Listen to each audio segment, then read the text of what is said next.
Og det var først, da de kom hjem med barnet, at de kunne pakke det ud og se, om der var 10 af hver, altså.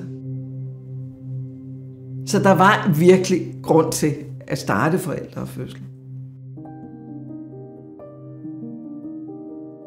Jamen, jeg tror, der har været forskellige kampe i de her 50 år. Og det er jo helt tilbage, hvor fødslerne lige kom ind på fødestederne. Partneren, farens ret til at være med til fødslen. Ret til smertelindring. Ret til at have bestemmelse over, hvordan vil jeg gerne føde. Der er sket rigtig, rigtig meget på de her 50 år, som foreningen har eksisteret.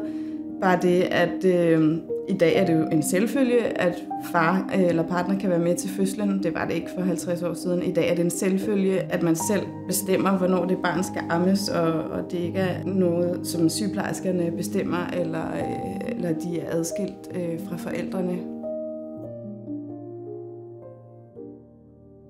Partneren blev sendt hjem, og så lå hun alene og var ulykkelig. Og der kom ikke nogen jordmor og sad hos hende, fordi hvis det var en normal fødsel, så var der ikke nogen grund til, at der skulle bruges tid på det. Og da hun så endelig havde født barnet, så blev det taget fra hende. Jeg var på St. Joseph Hospital som sygeplejeelev, og der stod man og viste børnene frem bag en rude.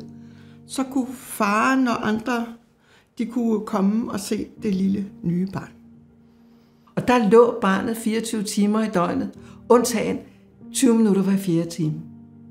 Hvor det blev båret ind til mor, og så skruet 10 minutter på det ene bryst, og så 10 minutter på det andet bryst, og så ud igen. Og det var tit, der gik 1 døgn eller 2 døgn, før barnet blev lagt til første gang. For der var jo ikke nogen mælk før. At man ikke kan fatte det.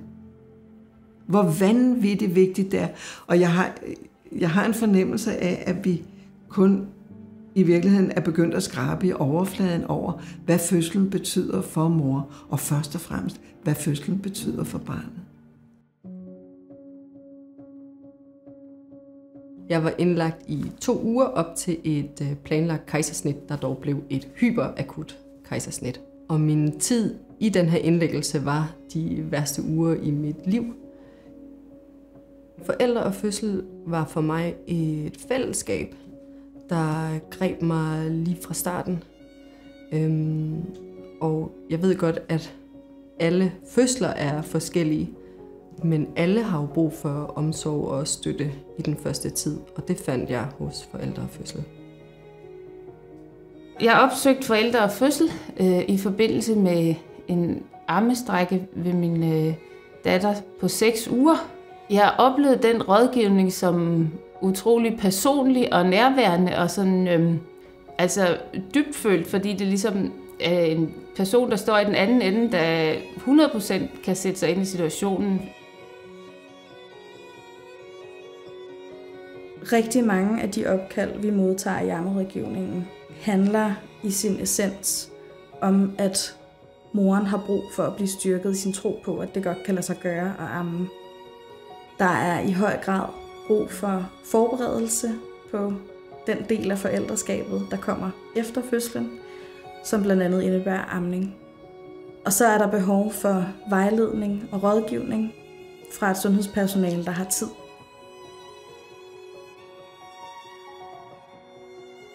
Altså, der er ingen tvivl om, at forældrefødsel har haft en kæmpestor indvirkning på det politiske område i de 3,5 år, jeg har siddet i Folketinget.